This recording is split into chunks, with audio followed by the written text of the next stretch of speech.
Tesla takedowns popped up across the country and here in Western Washington. Linwood, University Village, Soto, South Lake Union, Fife, Bellevue, and beyond. All the way from Linwood down to Vancouver, Washington. We just rocked it today. It was a great day. At the U Village protest, I am so proud to represent you. Representative Pramila Jayapal was among those to address the demonstrators. Musk and the Department of Greed and Evil, that's what DOGE is, the Department of Greed and Evil, have got to go. In Washington state this weekend, Congresswoman Pramila Jayapal did turn up at an anti-Elon Musk, anti-Trump Tesla takedown rally in her district in Seattle. There were hundreds of these all over the country this weekend. In the midst of this rising tide of Americans who are angry and fearful about what's happening in Trump's second term in office, Americans increasingly willing to stand up and do something about it, Congresswoman Jayapal has also started hosting events that are designed to teach the strategy and tactics of nonviolent resistance and protest. These movements have sort of taken off on their own. She's getting specific for how to do training, practical training on how these things work, how they stay nonviolent, and how they can be most strategically effective. She's calling them resistance labs. The first one was a week and a half ago. Congresswoman Jayapal told a local radio station, quote, "We thought we'd have a couple hundred people. We had 850 people sign up. We had to stop people from registering because we didn't know if we had room." In the end, a crowd of about 500 people packed the building for that first in-person training. They ended up having to turn people away because they couldn't fit them in. It appears that the Trump administration is willing to ignore judicial decisions, and so that brings us to you in this room. It brings us to the people. That is really the bulwark, the wall against the crumbling of democracy. There's really no other savior or option than the people.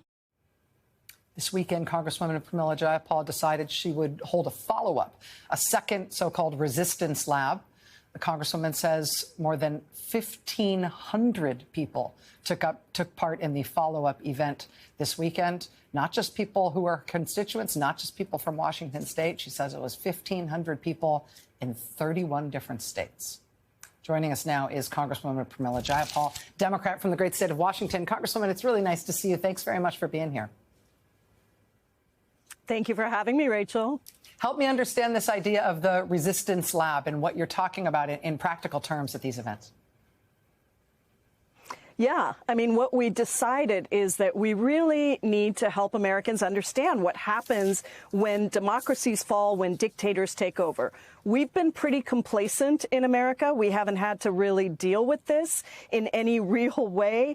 And now I think people need to understand what are the lessons from other countries, and working with experts who have studied democratic backsliding in countries around the world and the resistance movements that emerged to take on that democratic backsliding. We've developed a curriculum where we help people understand how do you go after the pillars of support, not necessarily the person at the top, but the pillars of support that allow that person to continue to have power. And how do you shift allies from being sort of passive opponents to being active supporters of taking down a dictatorship? And so it's been very practical. It's been very hands-on. We've taken the principles of Dr. King's, the 6 principles of nonviolent resistance. That is threaded throughout. And we're going to have a second training that goes deeper into what happens if you are trying to do nonviolent protest, but others are coming and instituting violence on you.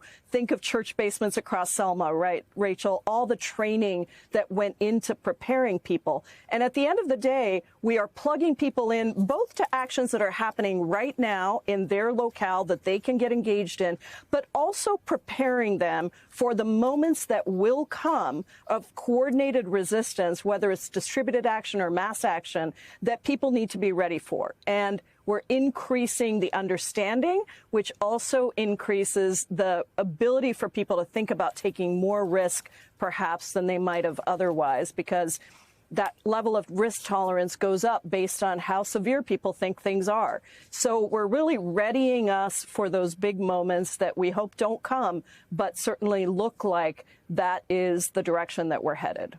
I feel like this is a really important categorical shift that you're talking about. I feel like over these last 71 days and into the transition, a lot of what we've seen, a lot of the organizing that we've seen has essentially been consciousness raising about how bad it is, about what is at stake, about how people are being hurt, about what is dangerous, hurtful, potentially irreversible about what's happening. It's all been sounding the alarm. What you are talking about here and what these trainings are about sort of assume that people get that, but now need to talk about in practical terms, well, what's the most effective way to respond to that? It's not necessarily that people need to know the latest bad thing that Trump is doing. People have now heard enough and they understand enough about what the risk is here that it's time to get practical about what to do in response. I want to ask, given that sort of curriculum that you're describing, how replicable is it? Is this something that has to happen in person? Is this something that can happen in large format settings? Is this something that should only happen in small groups? What's the means of transmitting this curriculum and its lessons? Yeah, that's the other thing. We have created modules so it can be replicated. I'm offering it, of course, to my colleagues here in Congress, but we're also really testing this model. The first one was in person, as you said. The second one on Sunday was delivered virtually, but we encouraged people to actually host house parties and Zoom into it from the house party, because the breakout sessions, there's actually a breakout session, believe it or not, with hundreds and, over thousands of people.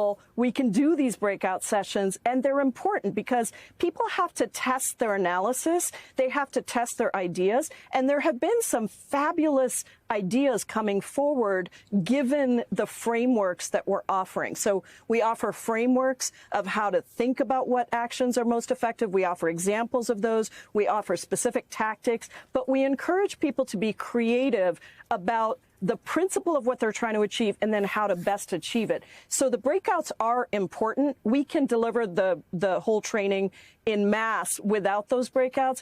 But I'm also finding, Rachel, that people really do want to be in community with other people, and they want to be talking to others, and being able to play off of others is very, very useful. So we are perfecting the technology on what can allow us to have thousands of people on beyond, the current technology that we have access to. And we're doing it in person. We're also trying to figure out, since we have 31 states, and by the way, 2 countries, Austria and Canada, were also on the Zoom, the training that we did on Sunday. But we're trying to figure out now how to take the people in different states, right? We had people in Idaho calling in. How do we take all the Idaho people and group them together? And we're encouraging people to sign up for the next Resistance Lab training, because we're going to keep doing these, and to get people in their community involved, because that sense of community also helps to create kind of a bigger coordinated resistance, and the sense of safety for people to be able to do things in big numbers. So we're really excited. This has just been literally 2 weeks in the making, but we have an amazing curriculum. It is replicable, and we're super excited to spread it as far as we can go. And people can go to PramilaForCongress.com to sign up. When's the next one? When's the date? Oh, you still got me? Oh, I've lost her. Yeah. Congresswoman. Can you hear me? I can't. I said, when's the next one? I'm right here. When's the date of the next one? I think it's going to be in 2 weeks. We haven't quite said it yet, but if you sign up right now, you will get an email. And I should mention, we have a resistance rapid response email list that sends out weekly to-dos for people, as well as a reading list to continue to deepen people's understanding. Congresswoman Pramila Jayapal, thank you for your time. We'll be on this. We're going to cover the next one when it happens. Appreciate it. Thank you.